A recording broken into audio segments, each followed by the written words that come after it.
But on the day of the inception, we have a lot of people coming out, and we take that as a very good beginning. From Asia News Weekly, this is Asia Now, the podcast featuring stories and interviews from the Asia-Pacific region.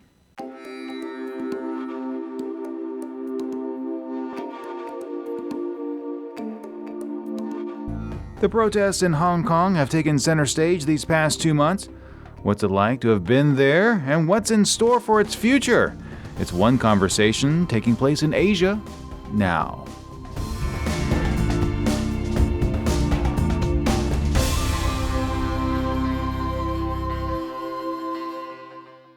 Hello, everyone, and welcome to this week's Asia Now podcast. I'm your host, Steve Miller, and I'd like to thank you for listening and downloading this podcast. Hong Kong came to be under British rule as part of a concession made by China after its defeat in what's commonly referred to as the First Opium War. The island remained part of the United Kingdom until July 1st, 1997, when it reverted back to China through what's known as the Joint Declaration. As part of the Joint Declaration, a document called the Basic Law was developed. It governs the island and outlines how the top office, or the chief executive, is to be selected.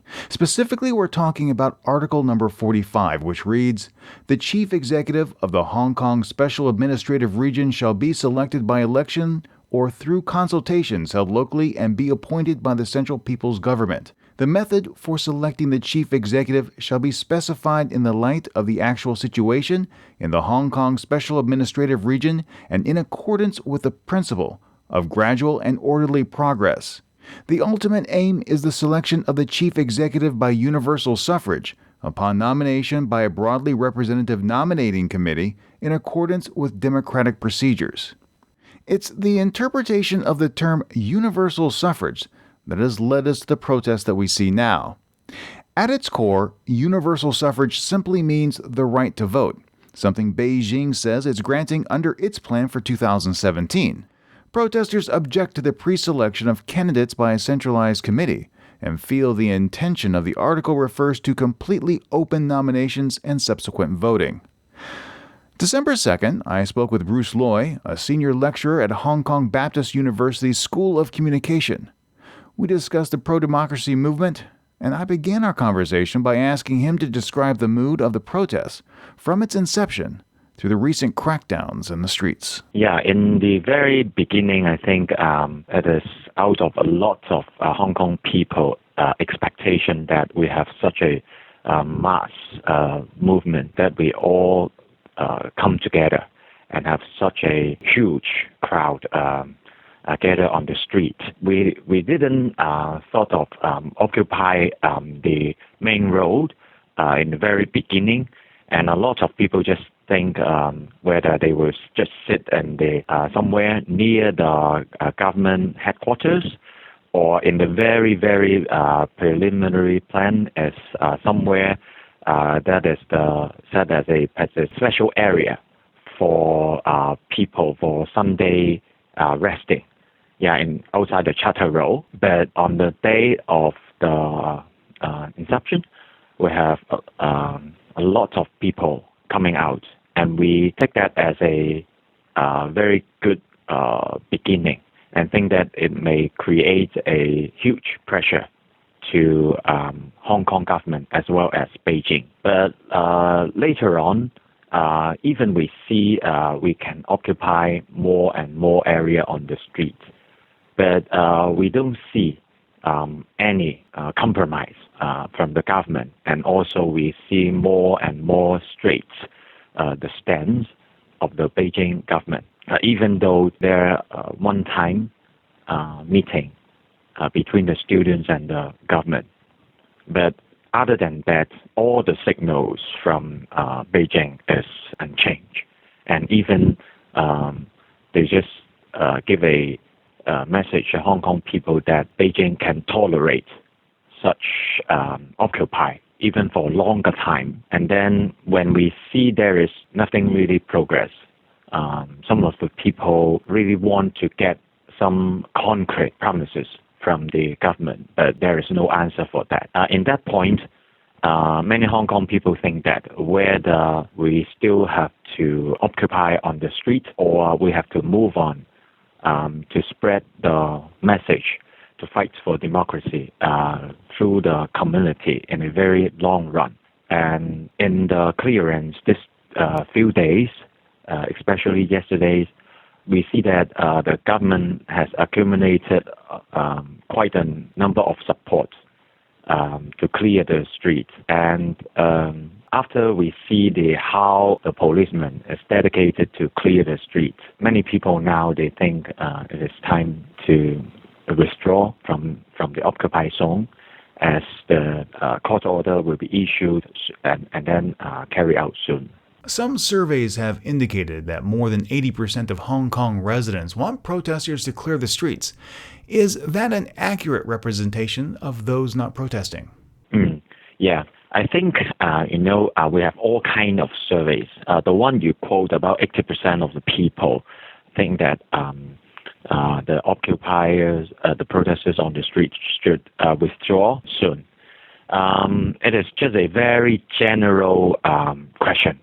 It is asking whether you agree the protester should withdraw from the street as soon as possible. It didn't state on any particular zone. If we always can see, if we make a general statement, people tend to support the general statement. And it didn't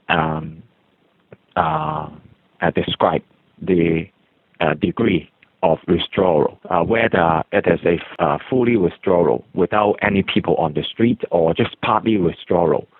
This question is ambiguous on that. So for a very general question asking the public, people tend to support it. And then this survey is done by a pro-establishment party, New People's Party, on the street on 1 week. So they just randomly asking people to do the questionnaire, and then it is not like a random telephone call to the people. It is someone on the street. If you see this is from the party, and some young people may not willing to do the questionnaire. But if you see, this is the kind of party I support, then you will go over them and then agree to do the questionnaire. So then if during the process they are doing the survey on the street with their logos on, their party logos on, if this is the case, then it may affect the accuracy of the outcome. And then it's for overall speaking, as the campaign has lasted for 2 months in Hong Kong. When you ask about the general feeling whether the people, the protesters, should withdraw from the street or decrease, minimize the occupied zone, I think a lot of people will agree about that. Because we Hong Kong people, because it's such a crowd and then highly dense place, we can feel the different kind of inconvenience in terms of transport and then shopping. So when the longer it goes, I think the more people will agree the occupied zone should be minimized, or the protesters should withdraw from the street. And what about the pursuit of democracy? Are Hong Kongers ready to accept the Beijing model, or do they still want universal suffrage?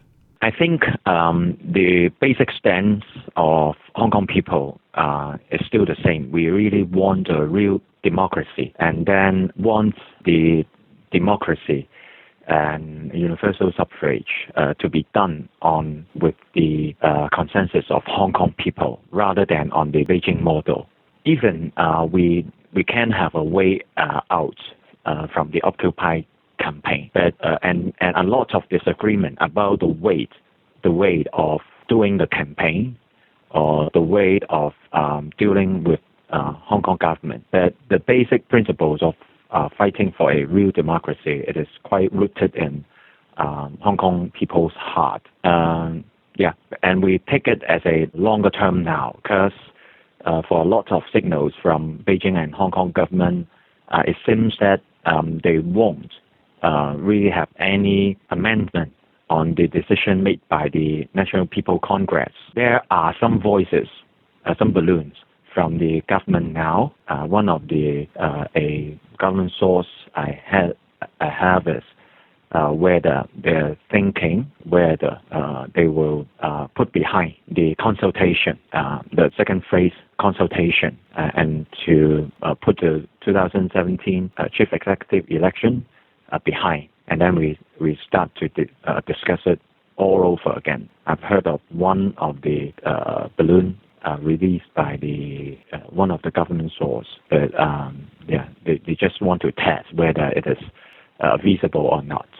A criticism of the movement has been that there seems to be no actionable plan to move the call for democracy forward. Benny Tai and other Occupy Central members are planning to turn themselves in on Friday, December 15th, and Lester Shum and Joshua Wong were both arrested and barred from returning to Mong Kok. And now, as you know, Mr. Wong is leading a hunger strike. Do the leaders know what their next step really is? I don't think up to now there is really some workable plan to move the things forward to realize their original demands, such as the step down of CY Leung and the turnover of the NPC's decision. Yeah, I don't think there will be something compromised by the Beijing government and the leaders of the Occupy campaign and also from the student groups. Yeah, they really want to have something to be done beautifully before they withdraw from the street and then return to the community. Hunger strike is something to keep the momentum of the campaign. But I think after the brutal clearance of the police, a lot of protesters on the street, they know that it is about time for them to go. The court order is approaching, and then the leaders are turning them to the police soon. And before the overall public opinion really turn against them, they want to still get the support and then to move the campaign to the community. So I think they are trying to do something beautifully before they end the streets protest. The one happened 2 days before around the government headquarters is one of their efforts, although it is not a successful one. And then after this failure, it will make them a bit hesitate to step up for any other plans, and they are the groups. And then the protesters and the groups are having more and more disagreement. So the court order on MOT will be carried out, I think, maybe in 1 or 2 weeks' time. Yeah, when it clears all the legal procedures, then it will be done no matter how. So on that occasion, I think it may be an inevitable time for the protesters to withdraw. Bruce Loy is a senior lecturer at Hong Kong Baptist University's School of Communication. Thank you for joining me. Thank you. Thank you so much. Before I go, I'd like to hear your interpretation of Article number 45. Does it grant Hong Kongers the ability to nominate their own candidates, or simply give the privilege to vote as Beijing interprets? Sound off in the comments, on Facebook, or Twitter.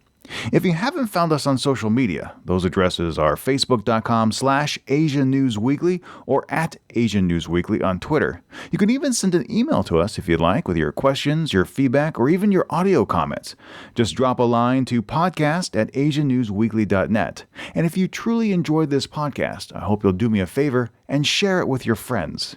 You can subscribe to this and other podcasts on our website. Just click the tab at the top that says subscribe, or those big buttons on the side that say iTunes or Stitcher. Subscribing is free, and when you do, the next podcast is delivered automatically right to you. Thank you very much for listening today. For Asia Now, I'm Steve Miller.